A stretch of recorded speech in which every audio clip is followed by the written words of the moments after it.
Bonjour à toutes et à tous. Je suis très heureuse de vous retrouver à Chartres. Je suis un peu chauvine, donc je vais quand même saluer les Yvelinois qui sont dans la salle et je les remercie d'avoir fait le trajet jusqu'ici, y compris certains parlementaires. Merci à toi, Stan, d'avoir voulu que le mouvement qui s'est installé depuis 2016 et qui a permis de redonner la parole à des millions de Français qui croyaient avoir perdu la voix au chapitre, eh bien, se poursuive. Le grand débat national au sein de La République En Marche, c'est tous les jours. C'est tous les jours et c'est sur tous les territoires. C'est grâce à vous, c'est grâce à 3500 contributions que vous nous avez envoyées et qui vous ont pris du temps par l'atelier des idées. C'est grâce aux 4 groupes de travail qui ont été animés avec des parlementaires, des ministres, des référents, des hommes et des femmes engagés et qui ont voulu absolument dire quelles étaient leurs idées, nos idées pour la France. Alors, depuis quelques heures, j'entends des esprits chagrins, parce qu'il en reste encore un peu dans notre pays, quelques esprits chagrins qui s'étonneraient que notre mouvement politique ait l'audace, l'incongruité de vouloir proposer des idées nouvelles. Éventuellement même des idées qui ne seraient pas tout à fait validées.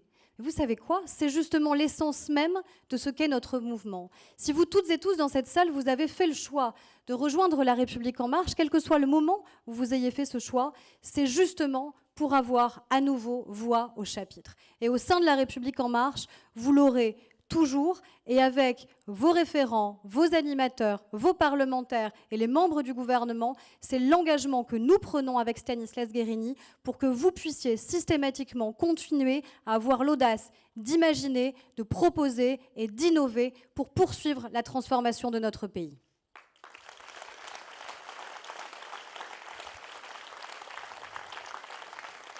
Et puis, avant de vous démontrer comment tout ce processus s'est passé au sein de l'atelier des idées, un mot aussi pour celles et ceux qui, depuis quelques heures, nous interrogent sur ce qui se passerait au sein de La République En Marche. Sommes-nous à l'aube d'un nouveau virage?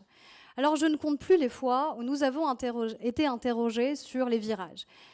Prendriez-vous un virage plus à gauche, un virage plus à droite, un virage plus à l'extrême centre? Je ne sais plus trop quels sont les mots qui ont été choisis, mais je pense qu'à peu près tous les mois, nous avons été interrogés, vous avez été interrogés sur le terrain pour savoir où il fallait exactement nous situer. Eh bien, tant mieux. Tant mieux si on a du mal à nous situer sur un échiquier politique qui a été complètement bouleversé par le président de la République et par notre mouvement. C'est bien cela que nous voulons faire. Continuer à ne pas nous mettre dans des petites boîtes et mettre aussi les Français dans des petites boîtes et dans des petites cases. L'assignation à résidence aussi en matière politique, c'est fini et on va continuer de cette manière-là au sein de La République En Marche.